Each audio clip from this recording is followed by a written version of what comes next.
है, इससे बड़ा फैशिज्म नहीं हो सकता। यानी कि एक running organisation, almost 7 years of functionality, और उसके अंदर होता यह है कि अचानक से तमाम चीज़ें लाइसेंस्ड होने के बावजूद, इसके बावजूद कि top rated number 1 media house हैं आप इस मुल्क के अंदर, आप इंटरनेशनल रूल्स, रेगुलेशंस, नॉर्म्स की धज्जियां उड़ा देते हैं।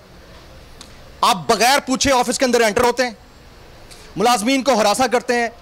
आप ये समझते हैं कि हम इनको डरा लेंगे क्योंकि इनका को चेयरमैन इस वक्त पाबंद सलासिल है, तो ये आपकी खाम ख्याली है।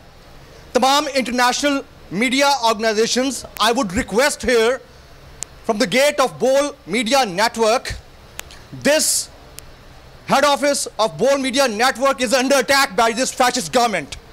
By this fascist government, this Bol Media Network is right now being raided and under attack by this fascist government and all institutions under them. We need to raise the voice nationally and internationally. We need to make a hashtag. And I would request all international communities, including the United Nations, to please come forward and see what kind of inhuman, barbaric, unjust, unidentified type of infunctionalities are being done in a country like Pakistan. हमें अफसोस होता है कि हम क्या कर रहे हैं, सच बोल रहे हैं हम। आपने धरना है, आकर धरें, वारंट दिखाकर धरें। आपके पास ना तो किसी किस्म का कोई वारंट है, ना आपके पास अथॉरिटी है। You are covering up everything with illogical things. और माजरत के साथ इस मुल्क के अंदर अगर कोई कानून इंसाफ का निज़ाम बाकी रह गया है, तो I would request the Chief Justice of Pakistan, please look into this.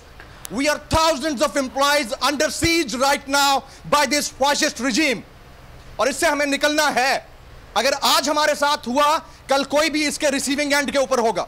अगर आज बोल मीडिया नेटवर्क है तो कल को कोई भी मीडिया नेटवर्क होगा। और ये बात सुन ले कान खोलकर, ये फैसिस्ट रिजीम जो अपने आप को लेवल प्लेइंग फील्ड के ऊपर खेलता हुआ दिखाने की कोशिश करती है, जो कुछ 2 नंबरियां आपने तोशाखाना के अंदर की हैं, दिन भर जो आप 2 नंबरी टेलीविजन के ऊपर करते हैं, जिस तरह से आप हमें डिक्टेट करने की कोशिश करते हैं, हमें कॉल्स करते हैं,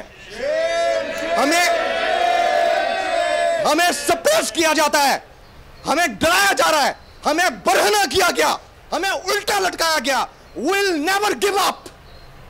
हम पीछे नहीं हटेंगे। और आपकी ये जो बदमाशियां बाहर खड़ी है ना, इसका आपके पास टाइम है, वरना हम इधर ही धरना देंगे, तमाम प्रेस क्लब्स के बाहर धरना देंगे और आपको हम खुलकर कह रहे हैं कि ये बदमाशी बंद करें। This is an independent media house.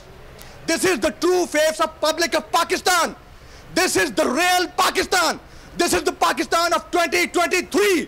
और अगर इसमें ये बदमाशी होगी तो आप एक की गर्दन काटेंगे, 10,000 गर्दनें पीछे खड़ी होंगी। एक को दबाएंगे, 10,000 लोग पीछे खड़े होंगे। जब हमारे पास तमाम लाइसेंसेस मौजूद हैं, जब हमारे पास तमाम लीगैलिटीज की फॉर्मेलिटीज पूरी करते हुए एक एक चीज मौजूद है, तो किस अथॉरिटी के तहत ये कस्टम वाले बाहर आकर खड़े हुए हैं?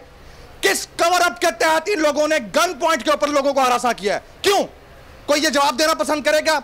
मेरी चीफ जस्टिस पाकिस्तान से रिक्वेस्ट है, तमाम मीडिया ऑर्गेनाइजेशन से, आज अगर आपने यहां पर गिव अप किया, कल आपकी बारी होगी, परसों आपके बच्चों की और उनकी नस्लों की बारी होगी। मुझे यकीन है समी इब्राहिम साहब अगर कोविड का शिकार ना होते तो अगली फ्लाइट से कराची ऑफिस पहुंच चुके होते। मुझे यकीन है कि हमारे तमाम media workers, even then that our co-chairman is under siege, he is behind the bars, इसके बावजूद हमारा मोरल हाई है। बिल्कुल जमील, हमारा मोरल हाई रहेगा, हम डटे हैं और डटे रहेंगे। समी साहब भी साथ